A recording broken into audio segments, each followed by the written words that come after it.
लोग अपने घर का दरवाजा खुला ही रखते थे। क्या ड्रामा लगा के रखा है तुम दोनों ने? तू होता कौन है बीच में पड़ने वाला? इसी वक्त तुम्हारे हाथ तोड़ दूंगा मैं। और उसका गला हल्के से दबा दिया। धीरे धीरे उनके घर में से लड़ाई झगड़े की, चीखने की आवाजें आने लग गई। लड़की की चीखें निकलती रहती थी। मैं अंकल को बचाने के लिए भागी। अब सरदार जी की ठनक गई।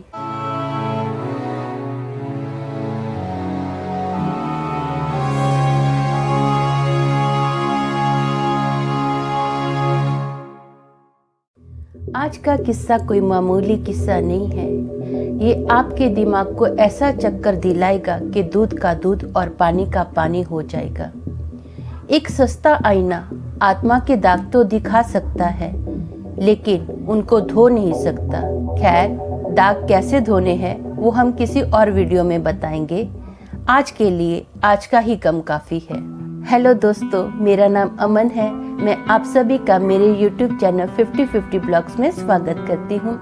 उम्मीद करती हूँ कि आप सभी अच्छे और स्वस्थ होंगे। आप मेरे YouTube चैनल 50-50 ब्लॉग्स को सब्सक्राइब कीजिए, लाइक कीजिए, शेयर कीजिए और हाँ, कमेंट भी जरूर कीजिए। बेल आइकन को दबाना मत भूलना ताकि आपको मेरे आने वाले वीडियो के नोटिफिकेशंस मिलते रहें। आज मेरी तबीयत बहुत ज़्यादा खराब है। आपको मेरे चेहरे से ही पता चल गया होगा कि मेरी क्या हालत है। ये आप मेरी लेफ्ट साइड वाली आँख देख रहे हो ना, ये तो सूज के छोटी भी हो गई है। आंखें तो दोनों सूजी हुई हैं, लेकिन ये ज़्यादा इफेक्ट इधर हो रहा है। सर इतना दर्द हो रहा है ना कि ये पूरा मेरा जो आँख का पोर्शन है ये पूरा दर्द हो रहा है। मुझसे बोला भी नहीं जा रहा। मुझे अपना काम तो करना ही है, वो मैं करूँगी, क्योंकि मुझे अपनी डेली वीडियो आपके लिए डालनी ही डालनी है। तो आप भी जितना हो सके मेरे चैनल को ज़्यादा से ज़्यादा सब्सक्राइब कीजिए, अच्छे कमेंट कीजिए और व्यू भी दीजिए। तो चलिए शुरू करते हैं आज का किस्सा। आज का किस्सा उस समय का है जब मैं पंजाब में थी। पंजाब में एक बार क्या हुआ, मुझे छुट्टियां हुई और मैं मेरे अंकल के घर पर वो छुट्टियां मनाने गई। अंकल के पड़ोस में एक नया कपल था। उन लोगों ने घर से भागकर शादी की, तो उन लोगों का उनके परिवार वालों से कोई कनेक्शन नहीं रहा दोस्तों। तो वो जो लड़का लड़की थे, जब वो लोग पंजाब में आए, वो किसी अलग स्टेट के थे। वो लोग जब पंजाब में आए तो उन्होंने क्या किया, धोबी का काम स्टार्ट कर दिया। वो लोग क्या करते थे, किसी हॉस्पिटल में से कपड़े लेते थे, सुबह सुबह कपड़े धो देते थे, शाम को वो कपड़े आयरन करके हॉस्पिटल में दे देते थे। उनका डेली का यही काम था। अब धीरे धीरे वो लड़का क्या करने लग गया, शराब पीने लग गया। उसको शराब की इतनी बुरी लत लगी कि वो 24 घंटे शराब की लत में ही रहता था। कभी भी उसको देखो शराब में ही रहता था। तो अब क्या हुआ, धीरे धीरे उनके घर में से लड़ाई झगड़े की, चीखने की आवाजें आने लग गई। डेली का काम था। कभी भी हम सुनते थे लड़की की चीखें निकलती रहती थी, रोती ही रहती थी। हमेशा लड़ाई झगड़े की आवाजें आती थी। एक दिन मेरे अंकल काम से घर पर आए खाना खाने के लिए। दोपहर का टाइम था। तो फिर से वो लड़की की जोर जोर से चीखने की आवाजें आने लगी। तो मेरे अंकल ने बोला, इनका डेली का काम हो गया है, मैं जाके देखता हूँ। तो मैंने अंकल को बोला, आप क्यों मियाँ बीबी के बीच में पड़ते हो? अब उन दोनों की आपस की बात है, कल को वो लोग एक हो जाएंगे, आप बुरे पड़ जाओगे, आपको नहीं जाना चाहिए। तो अंकल ने मुझे बोला कि ठीक है, लड़ाई झगड़ा समझ में आता है मुझे, ये क्या है तुम हाथ उठाते हो? आपस में मुंह से बात करो ना, जो भी लड़ाई करनी है मुंह से करो, हाथ उठाने की क्या बात बनी? वो लड़की डेली चीख रही है, बोले क्या अच्छा लगता है? तो मुझे भी अंकल की बात थोड़ी ठीक लगी कि हाँ सही बात है, एक बच्ची पे हाथ उठाया जा रहा है, अच्छी बात नहीं है। तो अंकल उस घर पे गए बात करने के लिए, तो मैं भी अंकल के साथ चली गई। अब पंजाब में क्या होता है दोस्तों कि दोपहर के टाइम पर लोग अपने दरवाजे, घर के दरवाजे खुले ही रखते हैं। दोपहर हो या रात हो, ऑलमोस्ट वहाँ पर जब मैं थी पंजाब में, लोग अपने घर का दरवाजा खुला ही रखते थे। तो अंकल उनके घर पर गए और सीधा बोला, क्या ड्रामा लगा के रखा है तुम दोनों ने? जब देखो चीख पुकार, लड़ाई झगड़ा, कोई काम धंधा नहीं है क्या तुम लोगों को?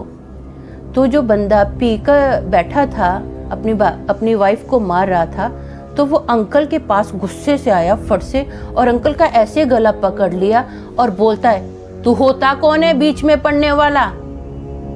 तो अंकल ने क्या किया दोस्तों, अंकल ने भी उसका फट से ऐसे गला पकड़ लिया और अंकल उसके पास ऐसे झुके और उसका गला हल्के से दबा दिया। और जैसे उस बंदे ने मेरे अंकल का गला पकड़ा था ना, मैं अंकल को बचाने के लिए भागी। अंकल ने मुझे वहीं पे स्टॉप कर दिया, ऐसे इशारा करके। अंकल की आंखें ऐसे गुस्से से लाल हो गई थी, पूरा मुंह अंकल का गुस्से से लाल हो गया था, आंखों में पूरा गुस्सा वो नजर आ रहा था। और अंकल ने जैसे स्टॉप किया ना, मैं वहीं पे रुकी, मेरा एक भी कदम आगे नहीं बढ़ा।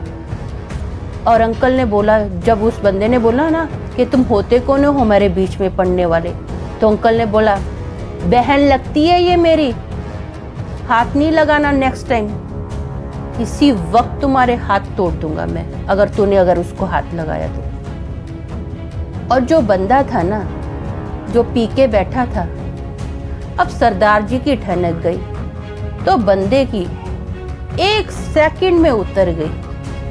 पी पवाई कहाँ गई पता नहीं है, 1 सेकंड में वो बंदा चाऊ से माऊ हो गया और मेरे अंकल के सामने बोला, वीर जी गलती होगी, माफ कर दो ना। तो मेरे अंकल का गुस्सा भी थोड़ा शांत हो गया। तो मेरे अंकल ने बोला, लड़ाई झगड़ा करना है मुंह से करो, हाथ नहीं उठाना। और मेरे अंकल ने उस लड़की के सर पर हाथ रखा, बोले, तेरा भाई जिंदा है अभी, टेंशन नहीं लेना, मैं हूँ तेरे साथ। ये बोलकर मैं और अंकल उनके घर से आ गए। मुझे अंकल का ये एटीट्यूड बहुत अच्छा लगा, मुझे बहुत मज़ा आया अंकल का एटीट्यूड देख के। क्या हीरोइज्म था। सनी देओल की तो गदर पिक्चर थोड़े ही टाइम पहले आई है। अंकल का जो एटीट्यूड था ना, उस दिन बलवंत राय के कुत्तों को जैसे पकड़ा था अंकल ने, क्या मज़ा आ गया था। वाह, देखने वाली बात थी, बहुत अच्छा लगा। मुझे अच्छा लगा कि अंकल दूसरों की मदद के लिए कैसे खड़े रहते हैं। अंकल आंटी की उतनी बातचीत नहीं थी उन लोगों से, कोई ख़ास बातचीत नहीं थी, कोई आना जाना भी नहीं था। फिर भी अंकल ने बोला, बहन है ये मेरी, और उसके सर पर हाथ रखा। जो अंकल का एटीट्यूड सुपर लगा मुझे। दोस्तों, थोड़े टाइम के बाद अंकल की बेटियों की शादी हो गई। अंकल की बेटियों के जो पति थे वो अच्छे नहीं थे, वो अपनी वाइफ को मारते ही रहते थे, 24 घंटे उनके घर पर भी लड़ाई होती थी।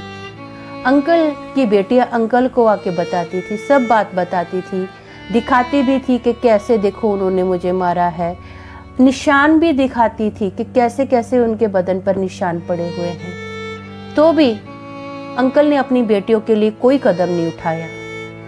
अंकल की दूसरी शादी हो गई थी क्योंकि उनकी पहली वाइफ मर गई थी, दूसरी वाइफ से बच्चे भी थे, तो अंकल का पूरा ध्यान अपनी दूसरी वाइफ और बच्चों की ओर लग गया। अंकल ने कुछ नहीं किया। अंकल ने एक बार भी होता है ना, चलो भाई मेरी बेटियों के मैं ससुराल में बात करूं, अंकल ने अपना कोई फर्ज पूरा नहीं किया। मुझे अंकल की बात पसंद नहीं है।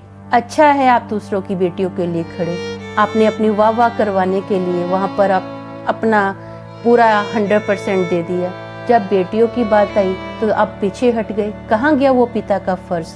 मेरी नज़र में जो सेवकाई होती है वो घर से शुरू होती है, बाहर बाद में होती है।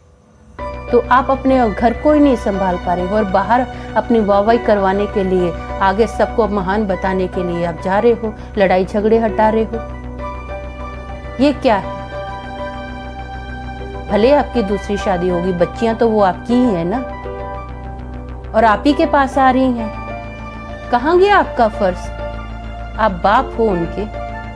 आज की कहानी का निष्कर्ष दूसरे शब्दों में कहा जाए तो मॉरल ऑफ द स्टोरी ये है कि सेवकाई घर से स्टार्ट होती है। अगर आप अपने घर से ही अपना फर्ज पूरा करोगे तो ही बाहर जाकर जो भी है आप वाहवाही कमा सकते हो। मेरा मानना यही है। तो आपने मेरी जिंदगी के बारे में तो थोड़ा सुन ही लिया है, अब उसी टॉपिक पर थोड़ी कविता भी सुनिए।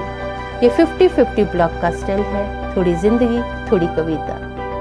आज का चुनाव कल की मंजिल तय करेगा, आज का चुनाव कल की मंजिल तय करेगा, जो आज नहीं करेगा वो लेने के देने में पड़ेगा, वो लेने के देने में पड़ेगा।